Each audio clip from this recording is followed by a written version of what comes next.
Salve, salve galerinha, tudo bem? Sejam bem-vindos aí ao canal do professor Luiz Henrique. Nestas videoaulas será tratado o assunto de biologia. Para você que está querendo se preparar um pouquinho para o vestibular, para você que está querendo complementar seus estudos aí na sala de aula, não perca tempo, vem aqui aprender comigo. É rápido, não é difícil, tá? Então assim, o primeiro assunto que a gente vai tratar nesta videoaula é sobre genética, né? Genética, ela é um assunto bem interessante porque ela é muito atual. Hoje em dia, existem as indústrias de biotecnologia que estão aí pagando muito bem para quem está nessa área, né? Ou seja, fazer melhoramentos genéticos aí em seres vivos para promover aí uma melhor qualidade de alimentos para as pessoas, né? Por exemplo, hoje em dia a gente sabe que a proteína de um certo peixe, ele adicionado a uma planta, essa planta consegue sintetizar mais proteína que o peixe tem e ela tem uma pétala, uma coloração azul turquesa, né? Isso é engenharia genética, isso aí é biotecnologia. Então, vem aqui aprender um pouquinho. Para a gente entender o que é genética, é importante saber um pouquinho da história, né? O ser humano ancestral, ele sempre se importou aí com as questões de seleção dos seres vivos, né? A gente pode ver que as primeiras civilizações de seres humanos, né, começaram aí a querer domesticar animais. Qual que é a vantagem?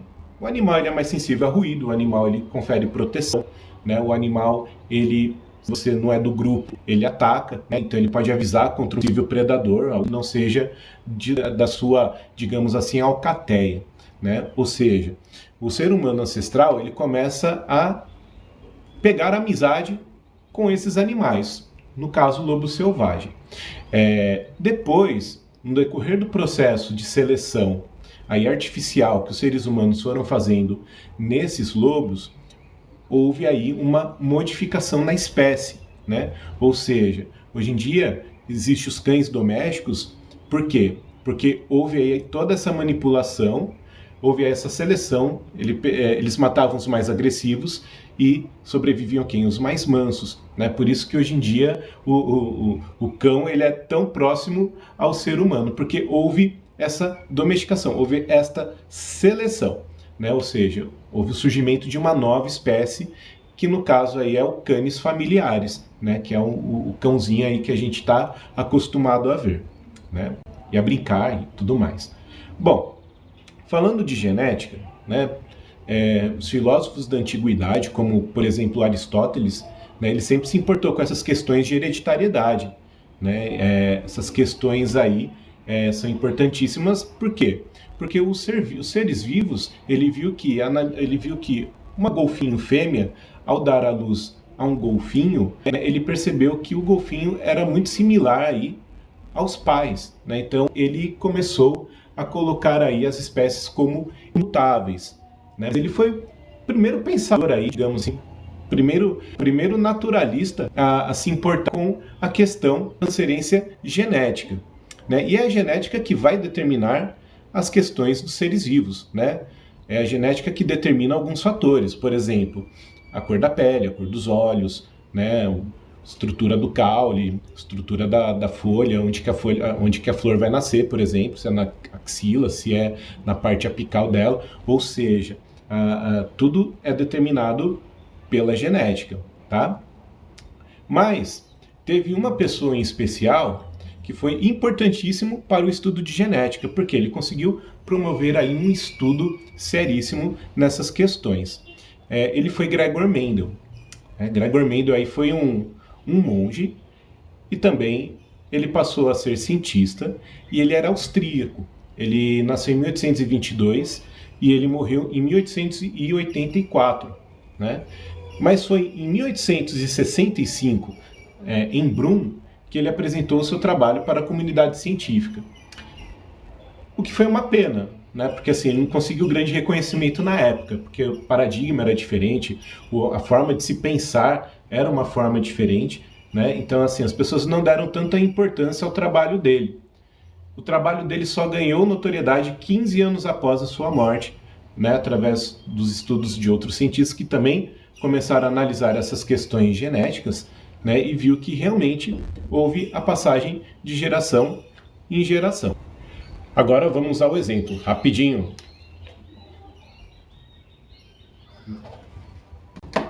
Bom, turminha, e aí? Falar um pouquinho sobre o estudo de Mendel.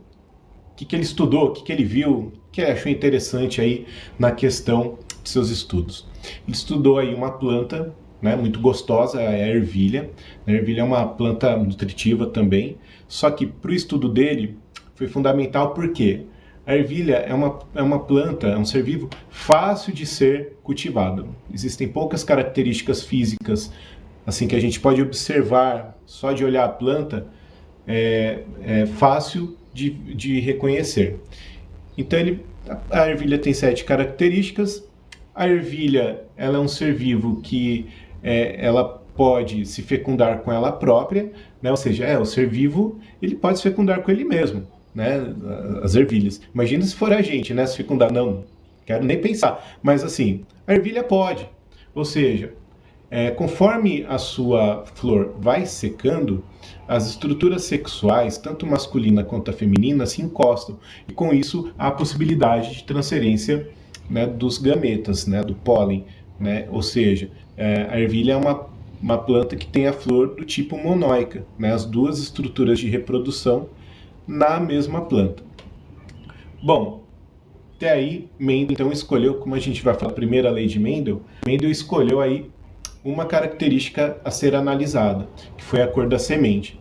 Então existem ervilhas aí que têm a coloração amarela, existem ervilhas que têm as sementes da cor verde. Através de um controle, Mendel, e através de uma seleção, Mendel ele pega plantas que são puras, que só dão sementes amarelas, todos os seus descendentes, que é chamado de F1, só dão sementes amarelas, tá? E os descendentes da F1, que é chamado de F2, também dão sementes amarelas, ou seja, ele sabe que naquela linhagem 100% das plantas vão dar a semente amarela. Da mesma forma, a semente verde. A planta que tem a semente verde, 100% dos seus indivíduos vão dar sementes verdes. Isso se não houver nenhuma troca. Mas o que Mendel fez? Ele fez essa troca.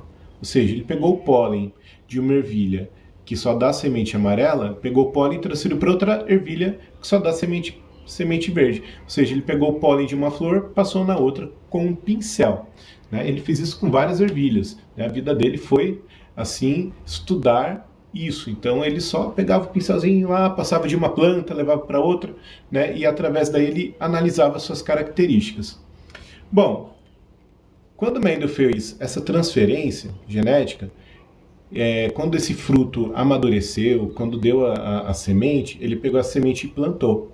Né? E aí nasceu o ser vivo, né, que é outra ervilha, F1. Nessa geração anterior é chamada de geração parental. E quando a F1 nasce, para sua surpresa, ele vê aí que as sementes dessa F1 eram somente sementes amarelas. Tá? Ou seja, houve uma dominância aí no fator. Só que aí o que ele fez? Ele pegou essa semente e fez a planta autofecundar, né? A planta fecundou, gerou um fruto e gerou uma semente. Pegou essa semente e plantou, e nasceu F2. Né? E ele percebeu, para o seu espanto, né, alguns seres vivos davam somente sementes amarelas, porém outros da mesma linhagem davam plantas que só davam sementes verdes. Então ele percebeu que um fator ficou oculto, que é a característica da coloração da semente, ficou oculto numa geração e voltou a aparecer na outra, né? Então ele começou a fazer um estudo estatístico sobre isso e chegou a uma proporção de 3:1. Ou seja, a cada 3 plantas, a cada 4 plantas plantadas, 3 vão nascer com características dominantes e uma nascerá com a característica que não é dominante, que é chamada de recessiva, que é da coloração verde. Ou seja, 75% das F2 plantadas sairão aí com 75% de sementes amarelas e 25% de sementes verdes. É claro que na prática não funciona bem assim, né? A biologia ela não é tão matemática quanto nós gostaríamos, né? A gente pode ver aí que não é em toda família que se tem casos de gêmeos, não é em toda família que só tenha gêmeos vai ter gêmeos, as probabilidades elas podem existir, mas a biologia ela não é algo 100%, né? A gente pode perceber que o indivíduo pode não apresentar a característica que é desejável. Entretanto, se você faz isso com muitos seres vivos, ou seja, você analisa 1000 plantas, dessas aí que tem a sua genética misturada, né, que tem os gametas misturados uns dos outros. Analisando em grandes proporções, você pode sim chegar nessa proporção, tá? Bom, Mendel então fez os seus estudos e chegou nesta proporção. 75% de indivíduos amarelos, 25% de indivíduos que só davam sementes verdes. Bom, ele chegou a uma conclusão.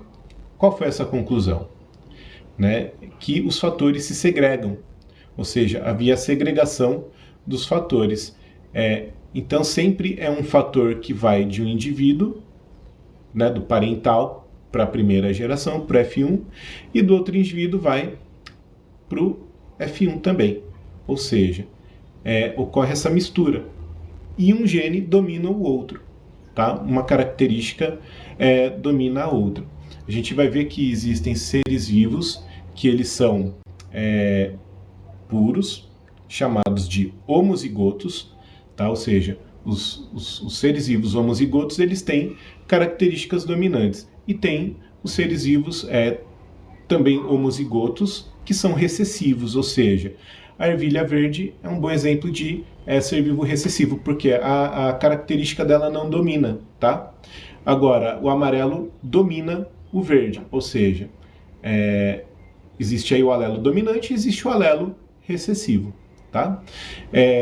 Também existem os seres vivos que são heterozigotos, como no caso dessa F1, no exemplo que eu citei, né? Eu peguei de uma linhagem 100% dominante e peguei outro alelo de um ser vivo que é 100% recessivo, né? Ou seja, ele é recessivo em 100%, e aí ocorre essa mistura, forma um ser vivo heterozigoto, ou conhecido também como híbrido, tá?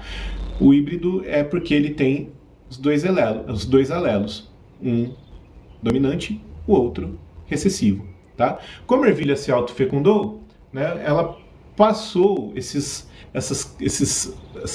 alelos para a sua próxima geração, né? Então, o seu alelo dominante aí domina em 75% e o alelo recessivo domina em 25%, né? Ou seja, Mendel aí fez o estudo e concluiu que ocorre a transferência dos gametas. Quando falamos de genética, o legal é que nos estudos contemporâneos aí, né, desde a descoberta do DNA, a gente vê que as heranças elas são herdadas, ou seja, esses fatores que ocorrem, né, de um ser vivo para o outro na hora de formar a sua geração são avançados. E onde que acontece isso, professor? Isso acontece num elemento chamado de cromossomo. Ó. Esse aqui representa o cromossomo. Tá? O cromossomo nada mais é do que um empacotadão de DNA. Então aqui o DNA está fortemente condensado através de proteínas chamadas de histonas. Tá? Então as histonas vão enovelando o DNA e aí ele forma essa estrutura. Ah, mas por que aqui nos exemplos dos livros o cromossomo está no formato de X? Né? Porque o cromossomo nada mais, nada menos, ele está duplicado. Né? O Y também é um fragmento duplicado do cromossomo. Porque se a gente for ver o cromossomo sem duplicação mesmo, tem esse formato de bastão. Tá? Bom, então, professor, o que é essa questão aí da segregação dos fatores? Então, ó, se eu for pegar aqui no exemplo, cada partezinha que brilha aqui é um fragmento do DNA que é chamado de loco gênico. Também isso aqui é conhecido como alelo ou gene. Gene vem de origem, tá? Então, assim, esse fragmento aqui, ele vai sintetizar proteína, vai fabricar, né? Ou seja, quando ele for transcrito em RNA mensageiro, o RNA passar no ribossomo e depois o ribossomo ao ler o RNA mensageiro e acoplando o RNA transportador, a proteína vai sendo sintetizada e vai determinar o ser vivo como ele é. Por exemplo, se esse locus aqui tem o alelo que domina, no caso da ervilha, e esse locus for passado para a próxima geração, né, ele vai dominar. Ou seja, aquele ser vivo basta um locus gênico para dominar. Então, isso quer dizer o quê, professor? Que cada ser vivo, quando eu olho uma única característica, ele vai produzir dois alelos. Se eu tenho um homozigoto dominante, ele vai ser dois tipos de alelo, e ele é representado, às vezes, por letra, chamada de azão-azão. Os seres vivos homozigotos recessivos, eles têm os alelos azinho, ou seja, também é formado aos pares, quando olha uma única característica, formada aos pares, e aí quando há mistura desses fatores, de um par, de um alelo dominante com um alelo recessivo, ocorre aí a tal da herança, ok? No próximo exemplo, vai ficar mais fácil de entender. Bom, turminha, quando a gente, então, só mais dois conceitos para fixar essa aula, né? Então, assim, quando a gente fala das misturas das letras, por exemplo, azão-azão, azão-azinho, ou azinho-azinho, a gente tem isso como genótipo, tá? Então, o genótipo sempre será a mistura das letras. O fenótipo nada mais é do que a característica física ou bioquímica. Às vezes, característica bioquímica não dá para ver, né? Mas quando tudo aquilo que dá para ver, a gente fala característica física. Por exemplo, qual que é o fenótipo do azão-azão na ervilha? O fenótipo é amarelo. Qual o fenótipo do azinho-azinho na ervilha? O fenótipo é verde. E qual é o fenótipo do genótipo azão-azinho? É amarelo, tá? Então as plantas, elas aí existem a dominância. Tá? Então nesta videoaula foi muito importante para a gente entender esses conceitos. Então agora, espero que vocês, como eu, estejam brilhando aí de conhecimento. E só para a gente fazer uma revisãozinha, tá? A gente aprendeu nesta videoaula a primeira lei de Mendel, que ele observou um pouco dos seus trabalhos. Depois a gente vai ver isso aplicado até mesmo em nós, seres humanos, essas características, mas isso fica para próximas aulas. Então a gente viu a segregação dos fatores, a gente viu que sobre o que é gene, os locos gênicos, os pares de alelos sempre se separam na segregação e é na meiose que isso acontece. Ok? A gente viu também as questões de genótipo e fenótipo. Falou, turminha? Muito obrigado aí pela videoaula. Um grande abraço e é isso aí. Bons estudos.